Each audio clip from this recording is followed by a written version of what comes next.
keep your cool, keep your temperament very relaxed. It's because if you freak out, everyone is going to freak out. The biggest reason I see restaurants fail at systems is because I can't tell you how many times I've gone in there and I look at their checkbooks and stuff like that. I'm like, okay, pen and paper. Oh, that's awesome. Hey, you're trying to save money. You don't want the software because the software costs a lot of money, but also a decimal can be misconstrued several times. It can either be $10 or $100, and now you're losing money left and right, here and there. What is your playbook for dealing with distributors? Consistency is the biggest thing for me. Can you get the product, number one? Okay, number two, can you get it to me consistently? Okay, great. Number three, is the pricing going to be the same every single time? I get the market fluctuates, but I don't want it to be $19 a pound one day and then 33 the next day and then down to 21. It's like, that's killing me, you know? What skills did like hotels and these super high volume things force you to learn that you realize independent restaurant chefs usually don't learn soon enough? You know, when you have a catering for 1,000 people, a lot of things can go wrong. And that's why I tell my cooks now and my sous chefs, you can't wait for tomorrow. You got to do it today. Set yourself up today. What would be your top 3 margin saver moves in the kitchen that don't feel like cost cutting as a guest? So one of my favorite ones to do is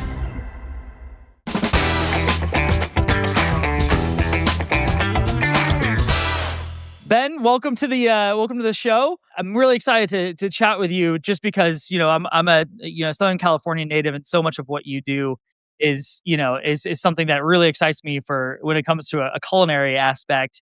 But I will say I found out a detail about you that really kind of feels like a in the road moment that most people, don't really talk about. You originally thought that you were going to be a pharmacist. Is that right? Yes. I was actually really good at math, science here and there. And I actually got a scholarship, which is kind of funny, UC Berkeley, and I turned it down, which is interesting. A lot of people, find out like very curious as to why. But for me, it was just kind of, again, labor of love and a lot of different aspects that kind of led me to this business. Right. Well, I mean, the story goes that you actually ended up in culinary school because you followed a girl to California culinary arts, and then cooking became a thing that you were like, I'm going to do this. This is what I'm going to do. Who told you that? We do some pretty good prep. So actually, yeah, it happened a long time ago. High school, I really liked this girl. We vibed a lot. We talked here and there. As the story goes, you're very shy. I always kind of liked cooking. My dad was a chef for a long time, so he used to take me to work and kind of show me a lot of little things. So for me, I was like, I hate this business. Why would anyone want to do this? So come end of the year, we're all trying to figure out what's going on. I'm like, I don't know what to do. Obviously I have my stuff that, I can do this, I can do that. And she's like, I'm going to go to culinary school. I'm like, you know what? That's a great idea. I'm going to culinary school too.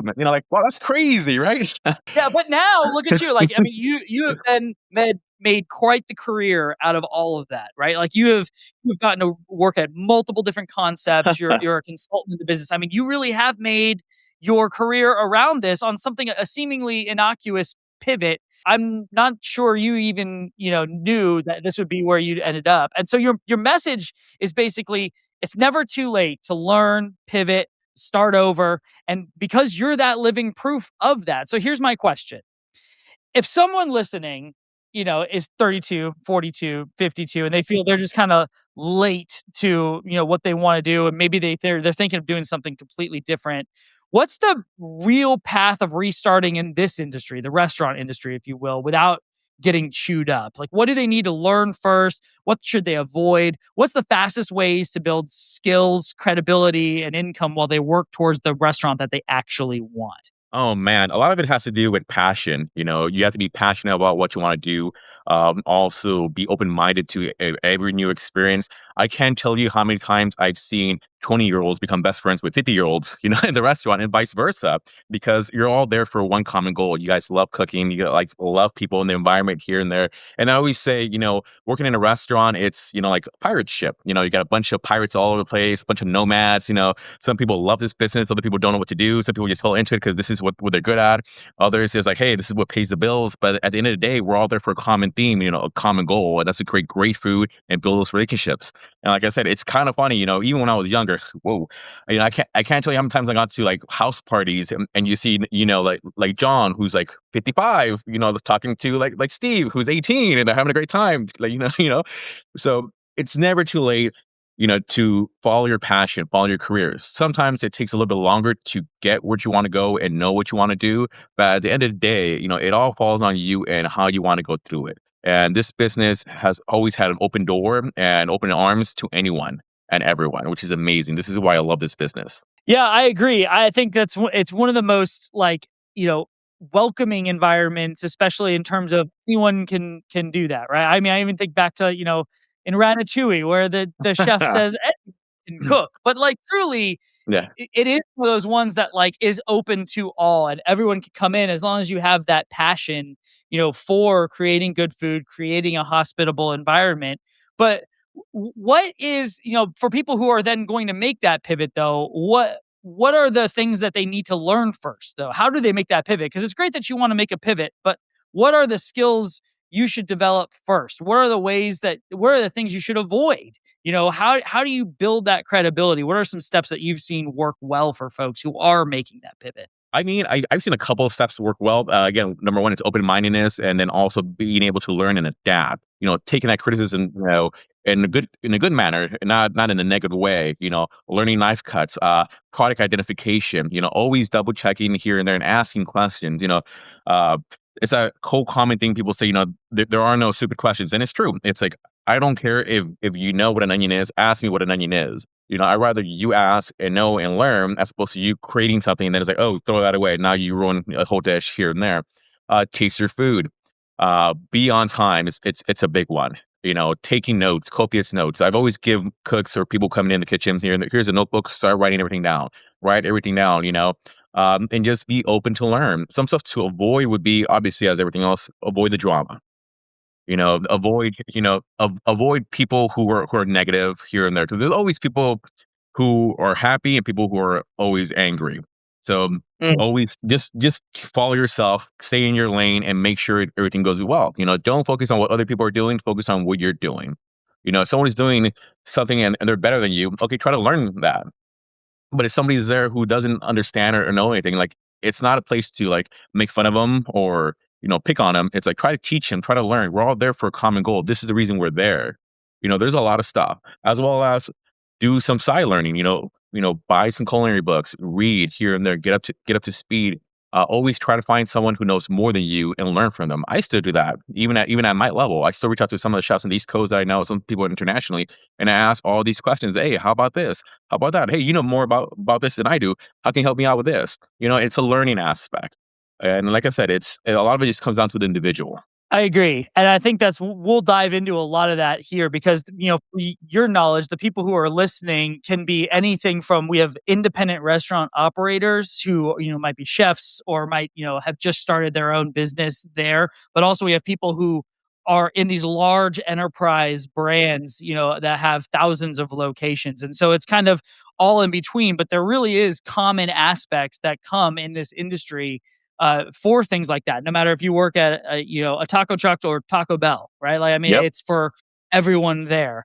And speaking kind of that, we're gonna get into a lot of the details of ways that you can grow in this industry and some of your good insights. But I have like a burning question that we need to start out with something that is so important to this world.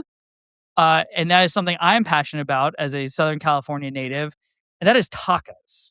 And something your Instagram bio says, "In search of the perfect taco," which means that you and I are very kindred spirits because I am all in search of the perfect taco. I love tacos. And so I'd love just like let's start there for a second. Like have some fun here. What does perfect mean to you when you think about that taco? Is it the technique of the taco? Is it the type of tortilla? Is it the protein or the centerpiece of the recipe that is important there? Or is it the customer reaction? What makes a taco perfect to you? And what is the taco you're currently obsessed with improving? All right. So it's not literal, but I'm going to give it to you. So, in search of the perfect taco, it can be taken many different ways. But for me, it's the nostalgia, put it this way, regardless of whether it's a taco, meatloaf, pot roast, whatever it is, whatever you grew up with, it's taking you back. And you mentioned something earlier about ratatouille. Remember when the critic is eating the ratatouille and he just falls back and thinks about his mom, the whole aspect, the whole thing? That's what we're searching for. That's what you want. You want that passion. You want it. It doesn't matter if it's from a Michelin star restaurant, a taco truck, or from the guy across the street. Once you take that bite, you want that to transport you back to like your childhood, like, wow, this is what my dad made, this is what my mom made, this is what my grandma used to give me. That's the feeling you want, because whether it's a $2 taco or $20 taco, it needs to give you that sensation of like, oh, like this is an amazing structured taco. And it's just again, it's just a feeling of everything, of you being happy and being great and loving, the world. And then the other side of it is just the perfection. Is just making sure the tortilla is right. Is it homemade? Is it processed? How is it made? Is it made fresh? Is it made to order? You know, is every single ingredient just taken care of? Or are the onions just chopped up together and tossed in there? Or are they marinated? They're brine, they're cooked. It's all that. Is the meat stewed? Is it brine? Is it roasted? Is it grilled? Marinated? Again, it's the layers of flavors. All those layers of flavors build up to one great sensation, and that's what it's amazing about Southern California. We have tons of tacos, from all over the world and up and down, and obviously, as San Diego is constantly fighting with Baja California for the best taco. Border Yeah. town is always like that. But for me, again, it's that sensation of just like love. It's you can taste like the labor of love, you can taste the product, you can taste the care, the passion that goes into it, and that's what you want to see. You'll always be successful when you do that, when you cook and build things with a passion. Yeah, I mean, you built Tacos El Chapin as a pop-up concept that like highlights a lot of those flavors from like Guatemala, southern Mexico, Central America, but you want to make it approachable, right? Like, and so I hear that coming through. But what do what do Americans in the United States of America, I should say, like what do we constantly misunderstand about tacos and the food from those backgrounds and how they're represented correctly? Like, what do we misunderstand there about that? I mean, the common misunderstanding I hear all the time, it's, "Oh, the salsa's too spicy. Oh, this is that," here and there. And honestly, that's a very small portion of it. Anytime you go to a taco shop, they always have different salsas of different levels and grades. Uh, it is what it is. A lot of it is when you hear like, oh, it's full of spices and flavor here and there, you hear spices, people automatically think, oh, it's spicy. It's not. We're thinking about like guajillos, tomatillos, great, amazing flavors that Mm. produce these amazing textures and these sensations. It doesn't mean necessarily has salt in it. It's just, again, it covers everything, every single angle, sweet, savory, sour, bitter, all of these great, amazing textures. But the biggest misconception would be that it's like, oh, it's spicy. Oh, it's not recognizable. It looks weird, But it's when you enjoy a taco, the way it should be. It's you're immersing yourself into a different culture, a different environment. You're living the way people lived, literally hundreds of years ago, and that's a beautiful thing, And that can be said about any other culture as well. It's Right. it's you learn the most from people through their food because that's what they grew up, with. Yeah, and to that, I mean, it becomes food is a labor of love, something that is so personal, is so cultural, and I think you highlight that well. What one thing that's an interesting trend that has kind of gone throughout the restaurant industry, at least over the last 10-20 years, has been like the whole farm to table movement and like highlighting where the food comes from and the story that comes from that. And one of your many business ventures is a restaurant where you literally have a chef's garden 150 yards from your dining room. And so, it could be, garden to table food. And there's something that, we as, in our country now kind of romanticize, farm to table, garden to table. It's like, oh man, that sounds great. But what about that, kind of coming for our operators? What about that vibe is actually kind of a pain operationally? Highlight for us, like, where does that stop being kind of a marketing thing and one that becomes operationally challenging? And like, is that worth it? Because, you know, it sounds like a lot of work, and restaurants have to pick and choose where they spend their time. So talk to us a little bit about garden to table and the challenges there. Yeah, I mean, you hit it right there. You hit the nail on the head there. It is very challenging, especially we have a quarter acre. Even with that, it's still very challenging. We have to pick and choose what we want to grow, when we want to grow it, because again, if I plant it, it's not gonna be ready for another 3 months or so, maybe even longer. And then we're not where we're at. We're fighting constantly with ground squirrels, insects, bugs, gophers, things like that. here and there. So I'll tell you a funny story real quick. Last season we had these beautiful carrots. We had a bed of literally these amazing carrots, and it was just like a Bugs Bunny commercial or like a cartoon. You start pulling the tops off, and it's just nubs. It's like, oh god, it's like it's all these ground squirrels and gophers are eating all the carrots. But it's an organic, natural garden. So it's kind of hard to use pesticides here and there. So we have to be creative. How we keep the pest out. But that's one big challenge. The other big challenge is too. It's now you have to wait 3 months for the product to produce. And it's very limited as well. Everything can go wrong. The weather, the environment, just the way it's grown. There's so many challenges, and also the cost effectiveness. It's not really there, especially for a small volume. So what we end up doing, in the restaurant, it's highlighting those great ingredients, as specials or chef's garden box, or doing something here and there, or using them for a chef's dinner. We started doing a lot of stuff in the chef's garden where we do these specific dinners for 30 people, and we highlight everything off the garden. We pick fresh strawberries. We pick, chilies, tomatoes, everything that's there, and highlight those, in a great sense. Just because sometimes it's not conducive enough to be able to produce enough for a whole operations. The food and beverage operation, that we have, it's a little bit over $9 million a year. So to be able to provide for that services, it's not going to be enough. So we learned a while ago to kind of start pivoting and kind of moving away from, like doing those kind of vegetables and kind of having more like an herb garden, a flower garden, using like small citruses, things like that. They do come in abundance and there are year round. That way we can kind of pick stuff out. But we still highlight certain ingredients like, hey, we want carrots. Hey, we want butternut squash. Hey, we want, these beautiful gala apples. So we do pick and choose what we want that we can kind of like blend into our program. But a lot of it does have to do with, like the environment, weather, and it just production. As you mentioned, we have 2 full-time gardeners on staff, as well as myself, as well as other people maintaining it. Now, that's a lot of labor. So when you take all the costs in consideration, sometimes it's not really worth it. And it goes back to like, is this more of a marketing aspect? And that's where a business has to decide, what are we doing? Do we want to use this for more of a marketing aspect? Do we want to touch base on what's going on here and there? So what we started doing is working with local farmers and like buying some of their seeds and giving them like a little, like for lack of a better word, little plot in our garden. And I'll say like, Kenter Farms, Weiser Farms, Stelly Farms here and there. And it's like just like little sections of the seeds they have that would we grow some of the product and kind of highlight their farms, in a nicer way and in a more economical way. That when people come by, like, oh, let me try these strawberries. Oh, these are great strawberries. Like, these are amazing. Yeah, these are from Stelly Farms. They grow down the street. They have 40 acres of strawberries you can go get and pick yourself. But it becomes more of a, okay, now we're taking the focus away from ourselves and now just highlighting the local community. And that's what it's all about. It's, making those great connections with people and their services.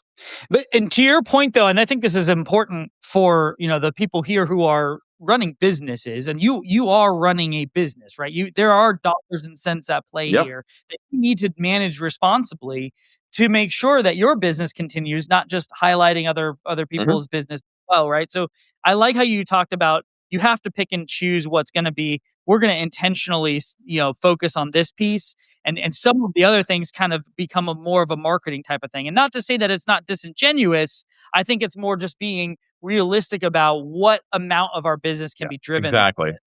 And to that end, there is kind of a flip side. I think it would be helpful for people to hear you break down. There are ways that you can also, make your work more sustainable, right? Like some people just talk about like, oh, we're a sustainable restaurant. And it's almost like a philosophy or kind of a wavy hand, like just, words. But you really lean in there as if it's a habit, like using leftover cheese rinds and stocks and sauces, or blending cheeses for speed and flavor, or storing the fresh cheeses in these airtight containers so they last longer, being intentional about these different things to help kind of make it go a little bit further than it would. Because again, we're operating a business and we have to be smart with our stuff. Can you help lay out really what would be your top 3 margin saver moves in the kitchen that don't feel like cost cutting as a guest? So one of my favorite ones to do is when you have like your big like primals, let's say your ribeyes, your New Yorks, or your tenderloins, and you clean them here and there, and you have all these little bits and pieces. Obviously, a lot of people trim it off and they grind the meat for burgers, for sliders, meatloaf, tacos, what have you. But everyone throws away that great fat. What I like to do is kind of lightly render the fat, strain it through a coffee filter, and then actually put that fat into a popcorn machine. So essentially, what you made, it's almost like your in-house beef tallow. So you pour Right. that yeah, into a popcorn machine. You pop it up, boom, boom, boom. You add tons of a great, amazing flavor to this popcorn that you can serve it for your gas, or you can use it as a finishing butter. There's a lot of crazy little techniques like that. The other one you mentioned earlier, when we had these big, great Parma wheels, everyone always cuts the rind, throws it out. Like, no, what we do is we bloom it, and then we put it in a sachet, and we add it to like either a marinara sauce, uh, or bouillons, or anything else that kind of adds a little bit more flavor. So those are great little techniques. Another technique that we use is when we break things down. Let's say we have extra like vegetables. So Mhm. we scrub the vegetables on the outside. We peel them here and there. We save those peels and we use those for stocks, or we blend them up for a soup, for a base here and there, or we crush them up and we put them in a marinade. Another great aspect to doing that, and I know this is a little difficult for some people to do, it's we dehydrate them as well. We blend them up and now we use them as a rub. We use them as a spice rub here and there. So there's a lot of little techniques. It's all about the way you play with it and the way you can do that stuff. And again, you need to have and this is where it comes to you really need to have like build that habit of being able to do that, and also the tools to do that as well, which can also be a little bit more cost restraining for someone here and there. But as a small operator, I can't tell you how many times I've gone into different restaurants for consulting businesses, and I'm like, huh, that's interesting. Oh, that's a new one. Oh, I haven't seen that before. It's because, again, now when it's your money, it's different, right? When it's a corporation, it's one thing, right? It's like, oh, throw that away. We buy more tomorrow. That's crazy. Yeah. But when it's your business and you're counting every single penny, you come up with creative ways to kind of reuse certain things. Like I've never used the ends of the bread, but we toast them up for panko, croutons. We crush them up for bread pudding. We do a lot of different things now that we never done before, just to maximize, obviously savings, dollars, profitability, because nowadays it's not necessarily your cost that's killing you, it's your labor. Labor is always like bam, bam, bam, but you always want to find ways to be creative and capture more people, capture more revenue, and be, again, a little bit more self-aware of what's going on. Something that strikes me, listening to you talk and listening to you break all this down is that one, you really know your stuff, and you speak as if someone, like if I was running a restaurant, I would want you to consult with me, and you do a lot of consulting with folks, and you will look at menu cost analysis, you'll look at how these menus are developed, looking at allergies, even looking at like point of sale troubleshooting and how you formatting your kitchen. How are you just running your restaurant? You help consult in all of this. So you've gotten to see a lot of different ways that things have gone right and gone wrong. Why do you think so many restaurants fail at systems? Like, and what, when you step into a restaurant that you're consulting in, what's one of the fastest operational fixes you typically make when you see a kitchen struggling? The biggest reason I see restaurants or operators, like small operators, fail at systems is because it's usually I get the same answer from everyone. Oh, Huh. we're small. We don't need that. We're not cheesecake. We're not, BJ's. We're not Chili's here and there. And I'm like, hey, I understand that. But how do you think they got that way? How do you think they got to 100 units, 1,000 units? Because they build systems. It's not like someone decided, hey, we're gonna make a burger chain, right? No, you start with one outlet, one unit. It's successful. You duplicate it here and there, and then you build investments, and then boom, and next thing you know, it's like you're the next In and Out or what have you. So it's trying to have the operators understand that. I can't tell you how many times I've gone in there and I look at their checkbooks and stuff like that. I'm like, oh, okay, pen and paper. Oh, that's awesome. It's like, hey, you're trying to save money. You don't want the software because the software costs a lot of money. But also a decimal can be misconstrued several times. It can either be $10 or $100, and now you're losing money left and right here and there. There's systems for keeping track of payments, receiving. There's no inventory. It in hand, which is kind of hard sometimes. I go in there and they're like, okay, so where's your inventory? What about this? Oh, we usually buy $5,000 worth of product. Okay, so do you use all the $5,000 worth of product? Do you not? Do you know if things are being thrown away? People are taking ribeyes home? You don't know because you're not keeping tracks of these checks and balances. And for me, the easiest way to do that is just run reports. But sometimes, like you mentioned, you go in there is no reports to run. So I had to do all old school and manual, which is a little tedious, but you show them like, hey, it looks like you're losing money here, here, and here. You think you're making money here, but you're actually not because this is what you're doing wrong or this is what's going on. And sometimes it's hard to tell an operator that. So I have to pick and choose my words wisely of how I can kind of softly and gently like present that, like, oh, hey, look, there's an opportunity here. Oh, hey, look, if you change this, you may not lose that much money or you may start gaining certain things here and there. Because obviously it takes a lot for an operator to hire a consultant because in their eyes, they're admitting, hey, failure, hey, I Yeah, can't do I this. So can't and do so. this. Yeah, But what I told everyone is like, it's not that. It's you're being very smart. It's you know what you have here and there, and you don't want to lose it. So you're bringing somebody else who knows more than you to help you get it back on track. That's what it is. You're just hitting the reset button. That's all you're doing. It's not that you're doing anything wrong. It's that you just don't know what you don't know, and that's kind of right. hard. It's kind of hard to tell someone that like you don't know what you don't know because you haven't done it before. You haven't seen it. So for me going in there and trying to do certain things, it's again, talking to the staff, talking to ownership, looking at what they're doing here and there, and just observing. So when I go in, like the first 2 days, I always get the same look, like you're not doing anything. Like, oh, I mean, I am. I'm observing your operations. I'm observing what you're doing, and I'm like, what am I paying for? This is what you're paying me for.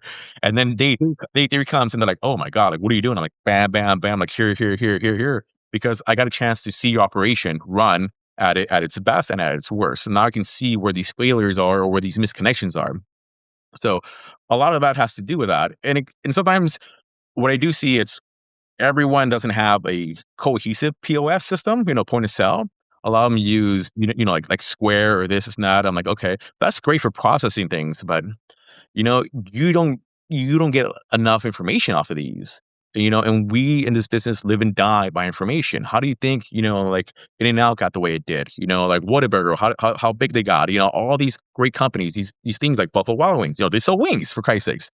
How do you think they got to like this massive corporation? It's because they constantly watch reports and they look at certain things here and there and profitability.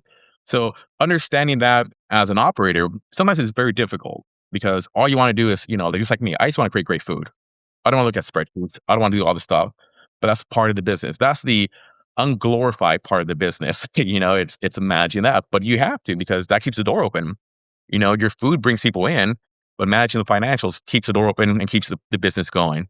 So sometimes it is difficult, and then I get those questions, back and forth. Some operators who are smaller want to see return like that. Well, Yeah. what am I paying for? Like, I haven't got any money back. I'm like, well, it took you a long time to get it to this point. It's not going to be just automatic. So, yeah, sometimes it is difficult talking to like operators in that sense. But I think you the thing you highlighted is that it really is, you start a restaurant, especially if you're a small operator, you start it because you like food and you have a vision for food and hospitality. And there are a lot of platforms that, are supposed to help take that burden off. And, people will try to cut costs in the wrong place where you actually need the help of these systems. That's good money to spend so that you can focus on the things you're an expert at because you're not the expert at being an accountant or, a data analyst. Like invest in systems that can help show you that and get you there. And I think that's a good call out because people feel like, oh, well, I'm just, waving the white flag of defeat, like I can't do this. Like, yeah, that's not why you're not supposed to be the one to do this. There are technologies that can help you there, and the good ones will make it seem more like magic. That it just happens, right? And that's where it's just way better to spend that money on that so you can focus on making it the best you can using your expertise where you're strong. So that's really good feedback. I feel like we should be charging a consulting for this podcast, but that's what this is for, right? Yeah, This exactly. show was made for people like that. The biggest mentality and the biggest stigma is, well, I'm paying $5,000 to set this thing up, and then I pay $300 a month. I'm not getting any money back from this. I'm just throwing money in the trash. But you're not. You're actually getting good feedback.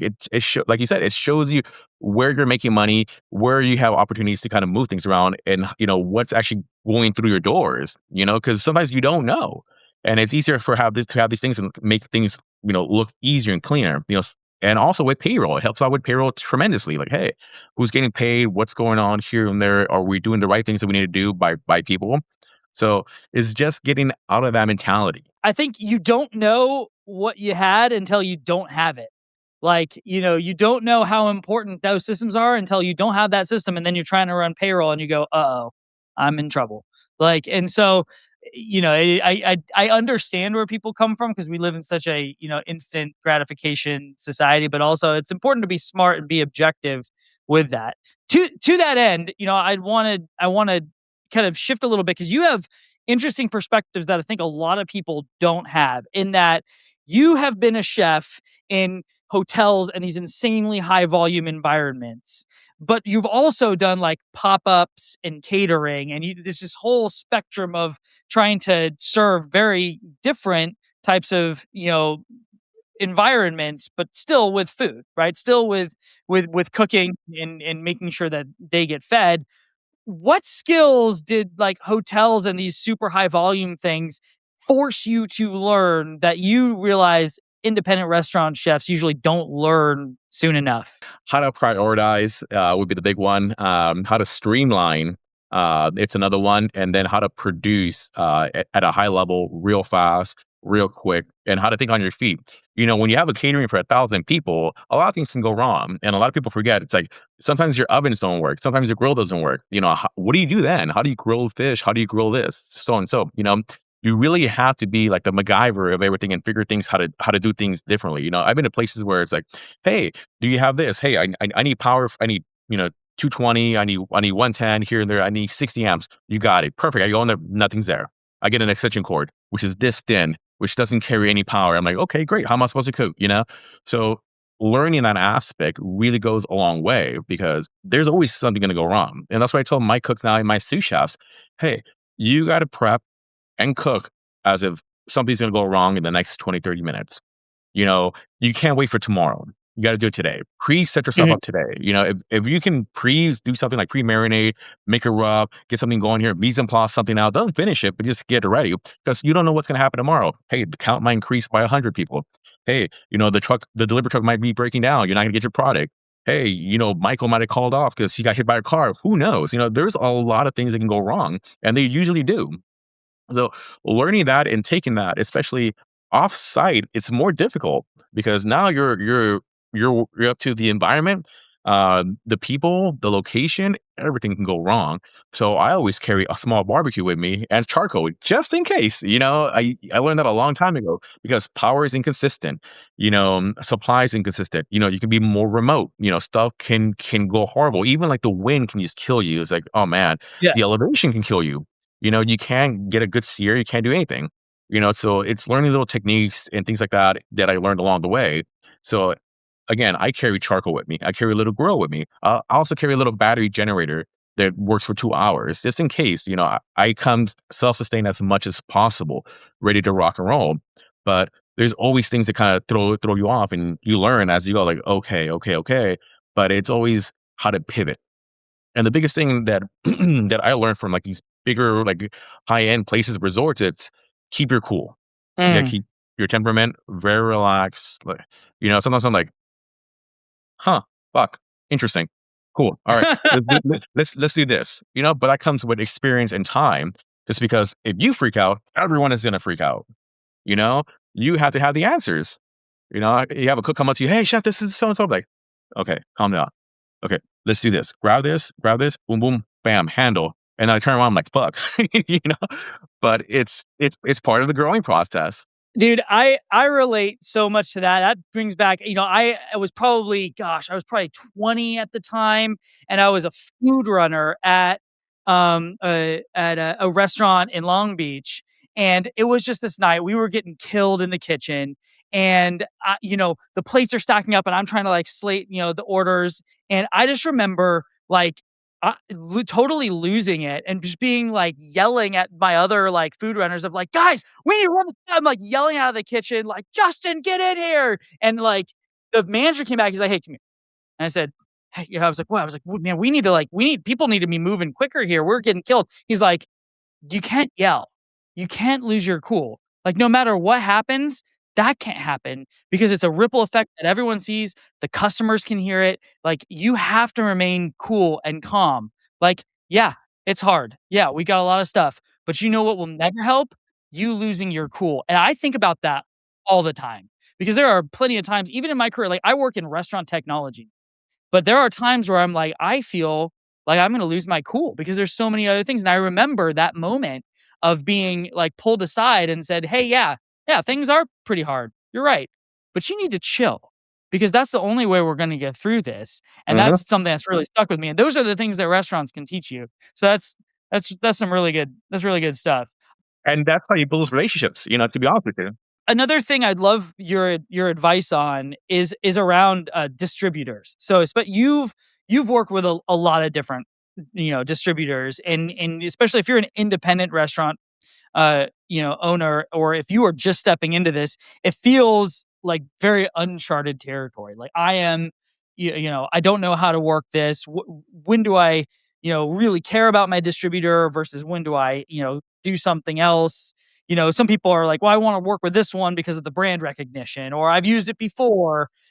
From the operator side, what is your playbook for dealing with distributors? When do you fight for a specific brand versus like accept an alternative? And what should these independent operators track so they don't lose consistency with their product when it comes to that? Well, I mean, you said it right there. Consistency is the biggest thing for me. Can you get the product? Can you get the product, number 1? Okay, number 2, can you get it to me consistently? Okay, great. Number 3, is the pricing gonna be the same every single time? I get the market fluctuates, but I don't want it to be $19 a pound one day and then 33 the next day and then down to 21. It's like, that's killing me, you know? That's throwing off my cost of production here and there. And then also, if it's like not necessarily sustainable, but if it's sustainable for the business to be able to have that. Some businesses have bigger budget than others. So that's why sometimes you have to pivot. Like, hey, I really want to work with this brand because I like it. I love it a lot. But unfortunately, I'm not in the position to be at that brand height yet, that's a level tier brand. Maybe I can go right below that, a B plus brand, something still recognizable but good, but because I need to build myself up to that grade A, just because I can't afford that. I can't afford a, Satsuma A5 Wagyu serve every single day because that's Yeah. insane. I mean, I would love to, but hey, let's look at other variations, something that's kind of like in the same ballpark, but a little bit, at this level that we can afford and we can provide a great service to our guests. So there's things like that that I look at all the time here and there because I also get chefs come up to me, hey, I'm doing this, I'm doing that, I'm doing that. I'm like, whoa. I'm like, what kind of cost do you have? Oh, it doesn't matter. We're serving this so and so. And then 6 months later, that person's not there anymore because Right. They're obviously out of business. Yeah. they're out of business, and it's crazy. It's like, okay, cool. So again, I think you need to work with smaller brands to start off and work with people that you like and things you can relate to. This is why you go to farmers markets and build those brands. Yes, a farmers market might be a little bit more expensive because again, it's a smaller batch producing here and there, and they're smaller. But that's how you build this relationship. You start growing, start developing here and there, and hey, you start pushing their product. They start pushing you, and it becomes more of a symbiotic relationship where instead of it being one sided, and you can kind of grow there and develop that brand recognition here and there. And again, there's other bigger brands you can go with. Like you can use like soy sauce, like Kikkoman soy sauce here and there, or other brands. But again, it's how are you representing that? For me, the biggest thing is I menu mark that stuff just because it doesn't help anyone else if I'm the only one using the brand and nobody else knows that we're using the brand. This just kind of doesn't make sense to me. So this is where we use the menu. Like, hey, we have Circle 5 Ranch, we have Santa Carota, New York steaks. We have produce from Staley Farms down the road. It's like people are like, oh wow, I recognize those brands. I know those places. I go there. That's crazy. And it becomes a talking point there. And now you have those little pieces. But not everything on your menu has to be recognizable here and there. You need to sprinkle that stuff in there, because again, it is a business. I will love to have everything else. This is why you don't see me decked out a Nike here and there or picking something up and like, oh yeah, drinking a Coca-Cola, yeah, with the brand on it, like showcasing the brand. It's because it's not, it's not one of those things that's going to be beneficial to you. But now when you get to the pinnacle, like, like let's say Thomas Keller, Michelin star restaurants, all that stuff is paid for. You don't even have to look for the brands. The brands come looking for you. And now you have to decide, pick and choose what you want to do. Like for him, for example, his chef cook's taken care of. I'm sure he's getting paid. His cookware, I'm sure he's getting paid. I'm sure like some of the stuff he's either getting it at cost, below cost, or he's getting paid to use the product. Why? Because it's a recognizable brand. It's just like Michael Jordan. It's a recognizable brand. Anything he wears, people want to have it. Whether it's a watch, shoe, shirt, here and there. So you need to work your way up to that pinnacle. But in the interim, it needs to be cost effective for you. So you need to find that balance of, hey, this is what I want to do. Out of the three things. Pick one. And yeah, it needs to be icing on the cake, and I love a cake with a good amount of icing, but, like, it There can't you be go. all like, you need some cake with it. Yeah. That you started touching on something, and I would love to get your experience on this because it's not common. We talk to people who get to be at this level. You are a brand ambassador for companies like Cambro and Lumina Farms. How do you decide which partnerships to say yes to? And then is the number one mistake you see chefs make when they try to monetize their personal brand? There's not many people who can give those insights. I'm curious your thoughts. For me, the first things first, it's I get a lot of people who want to work with me, either on Instagram, emails through my business here and there, like, hey, so and so. It's I vet these. I vet these very well. Like, hey, okay, what kind of business practice do you have? What do you do? What do you produce? It's in my realm. If this is something that I use on a day-to-day basis, or do I have something, to be able to make this happen here and there? I don't want to do something, with your brand and I can't do anything with it just because I want to be with your brand. So it needs to be something that I can incorporate in my day-to-day use. So like for example, like when these brands come to me, I look at them and I'm like, sometimes I'm like, hey, I would love to, but at this point I'm committed to somebody else or I'm doing something else here and there. And also you have to make Mm. sure that they're not on the same playing field. I can't, for example, I can't be Lumina Farms out of New Zealand using this amazing lamb and then doing American Colorado lamb. Like that's not, that's conflict of interest there. I can't be doing the same thing. So it's picking and choosing what you want to do and how you want to highlight that.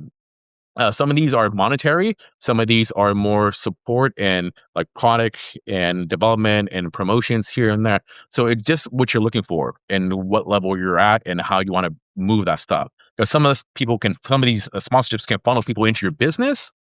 Some of these sponsorships can support your business. Some of these partnerships can pay for your business. So you need to decide where that balance is. Obviously everyone wants to get paid, but sometimes it doesn't really work that way. And I'll give you an insight. Here name dropping Cambro, yay! One of my big sponsors.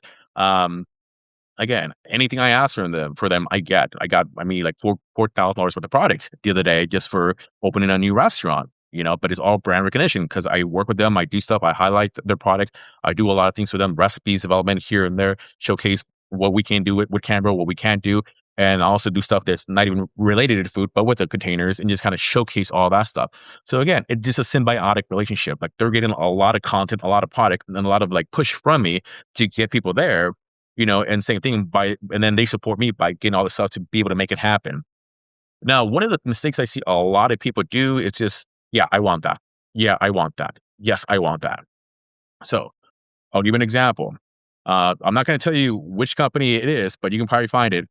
I am a brand ambassador or was a brand ambassador for a chef coat line. So I'm all over their magazine. I'm all over their website. I think there's like 6 or 7 like pages. It's all me. Yeah. But I also see other chefs who do the same thing. At first, I thought there were models. I'm like, oh, the same model here and there. No, they're actually chefs. But you're working with 3 or 4 different brands of chef codes. For me, that's not a good look. Simply just Yeah. because it's like you can't decide who you're highlighting, who you want to be with. Again, it's a conflict of interest.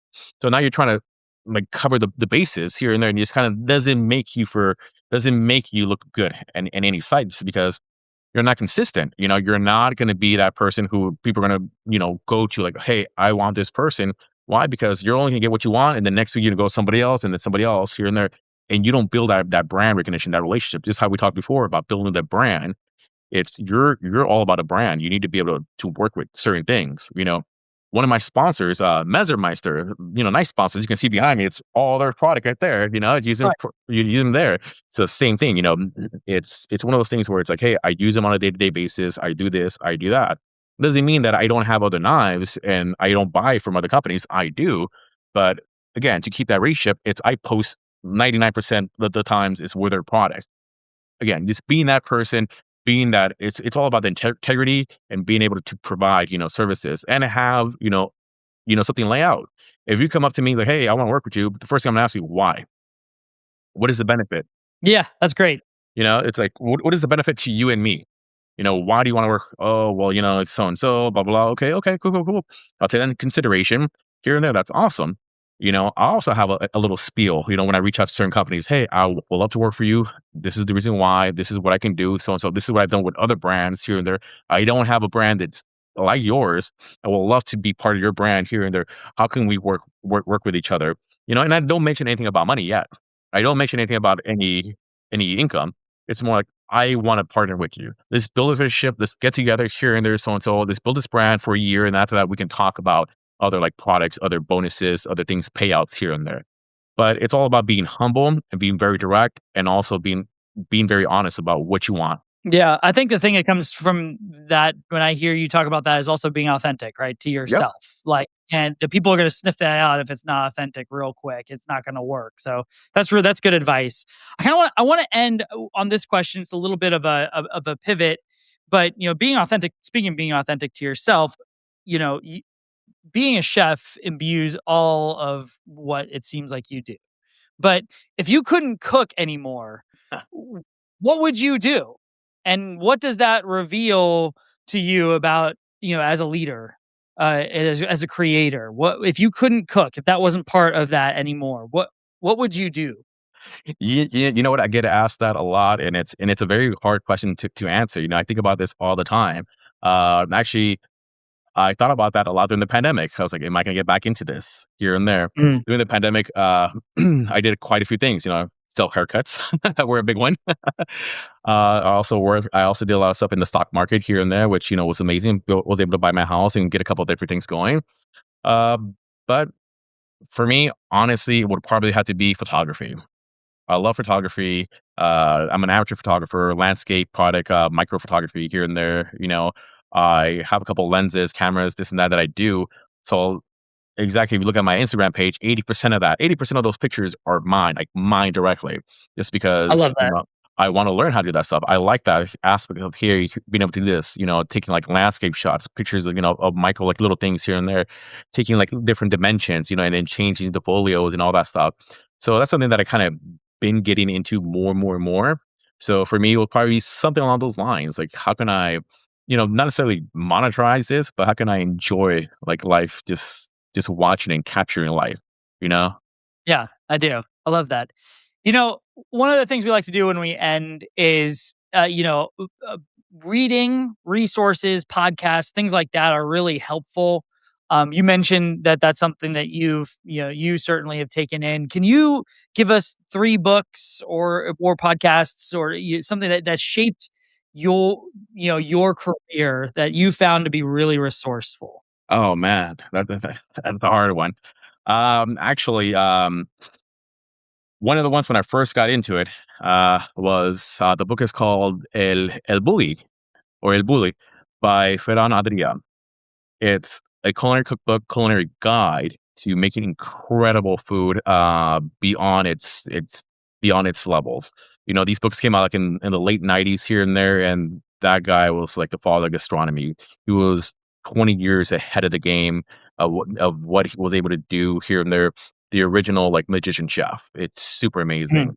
Mm. Um, Another great book that I like to use all the time, and I still use it now. It's an old book, and I have like notes and scratches and pages ripped off of it. Look like a little kid drew on it. um, it's what to eat with what to drink, or is it the other way around? What to drink with what to eat, and it's just a pairing book. It shows you stuff like, hey, let's take lamb, for example. Lamb. This is what pairs well with lamb, like fennel, sage, so and so. This is what you should drink with lamb, so and so. It gives you an idea of what to pair. They'll say, hey, it goes great with bold flavors. Stay away from citrusy. Stay away from this. Like, oh, okay, cool. So it gives you an idea of when. So when you're building menus or trying to create stuff, like, oh, what to go towards and what to stay away from.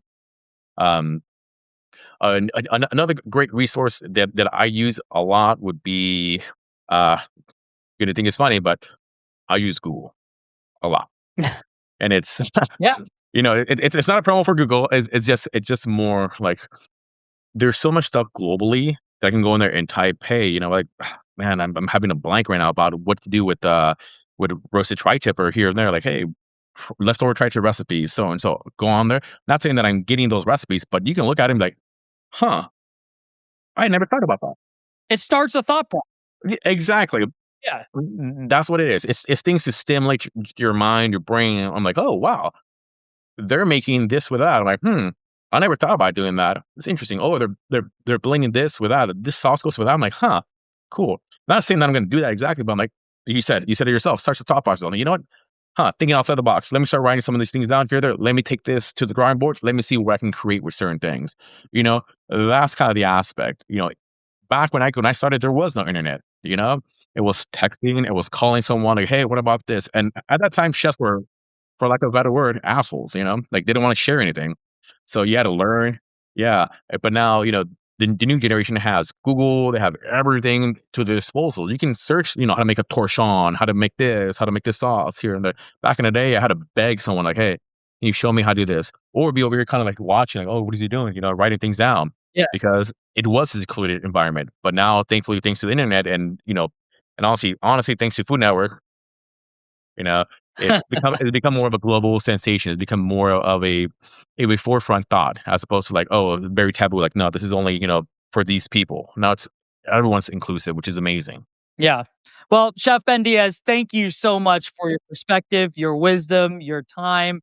My goodness, this is very resourceful. And, I really appreciate the way that you keep it real and keep it authentic. So thank you so much for that and for sharing all of that with us. No, thank you for having me. It was great. It was amazing. Restaurant Reset is sponsored by Genius for Restaurants, the modern point of sale system from Global Payments. Genius helps you reach your most important goals, whether that's simplifying your operations, speeding up your checkouts and table turns, easily expanding into new locations, or building loyalty with guests. To find out more, visit globalpayments.com/genius.